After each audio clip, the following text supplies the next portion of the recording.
the thoughts that are running in your mind, thoughts of guilt, thoughts of fear, thoughts of trying to do the right thing, you're wanting to be loving, you're wanting to be compassionate, you're wanting to be a good human being, are all parasitic thoughts. Life does not demand these things from you.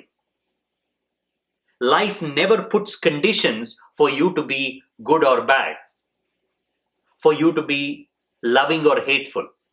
Life does not care about these moral guidelines.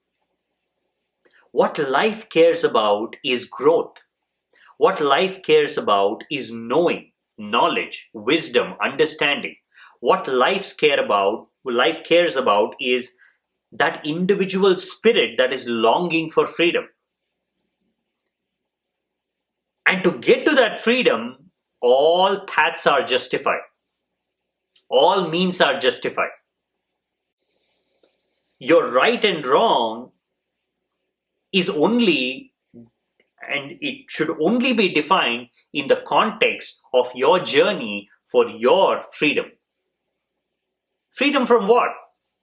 Freedom from guilt. Freedom from this idea that you should not suffer.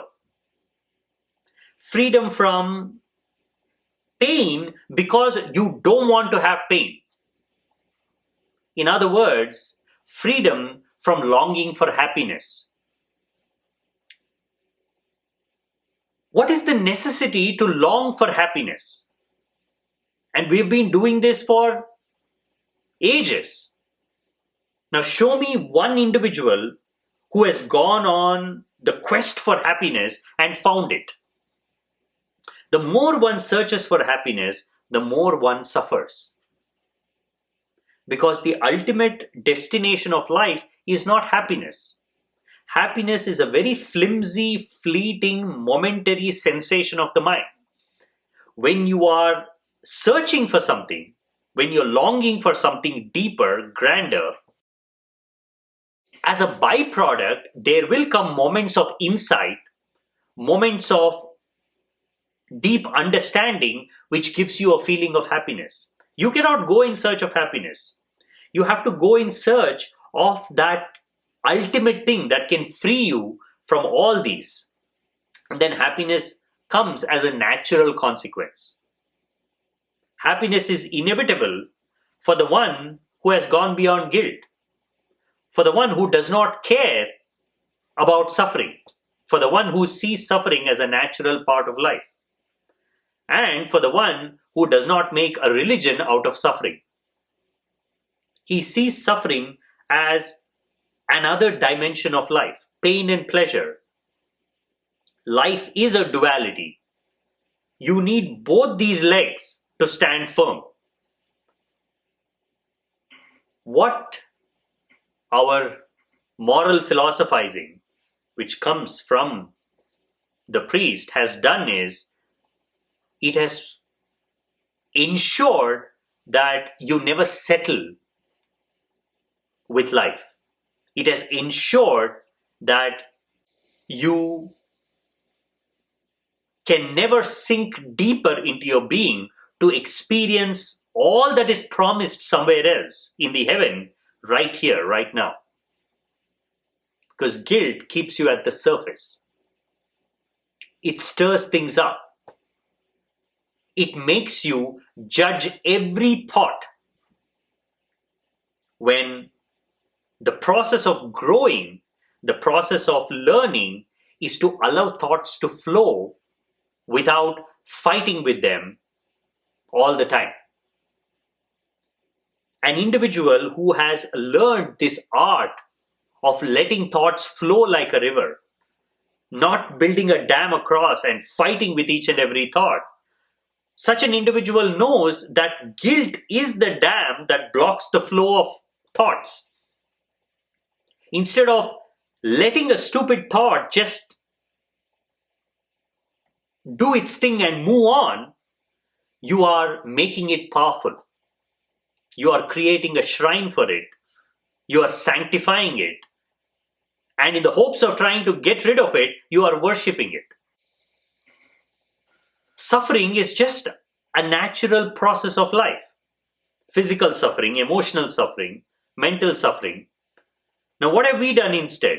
We have created a shrine for suffering. God hangs on the cross. Can there be a bigger tragedy than that?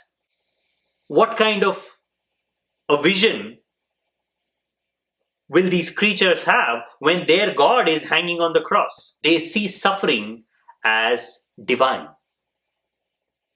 So any feeling of pleasure, any feeling of bliss cannot be experienced without a sense of guilt. So you have turned life upside down. Your philosophy has totally negated all the beautiful things of life. Pain, pleasure, joy, suffering, all the natural rhythmic movements of life. A wave is both. It goes up and comes down. When it is coming down, it is not suffering. It is just preparing to go up again.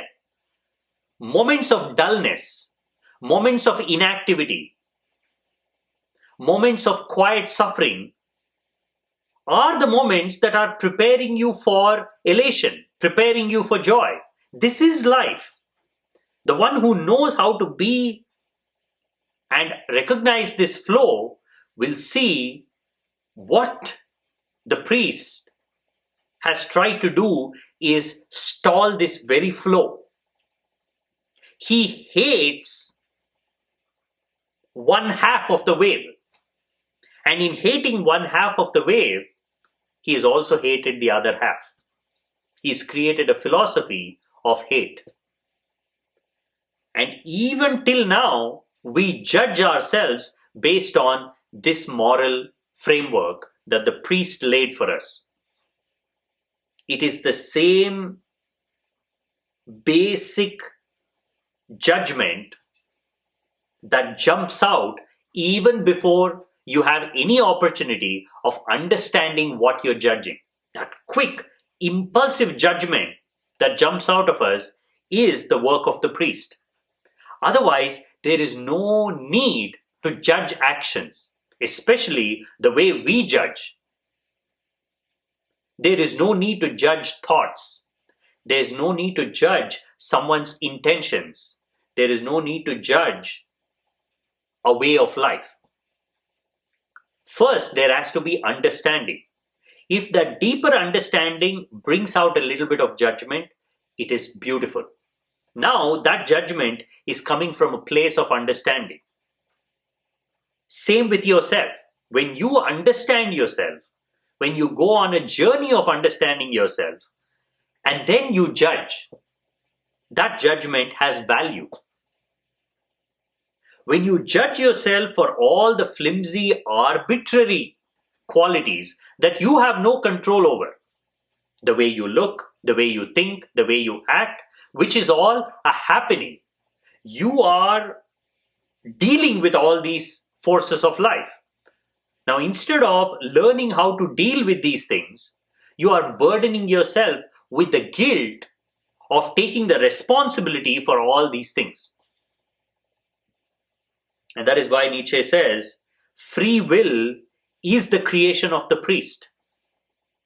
It is because once you are able to deeply embed this idea that each individual is choosing their own actions freely, only then can you introduce guilt. Without free will, there is no guilt. In reality, things are just happening. And at the most, what you're doing is choosing what to remember and what not to remember. That is what your life is.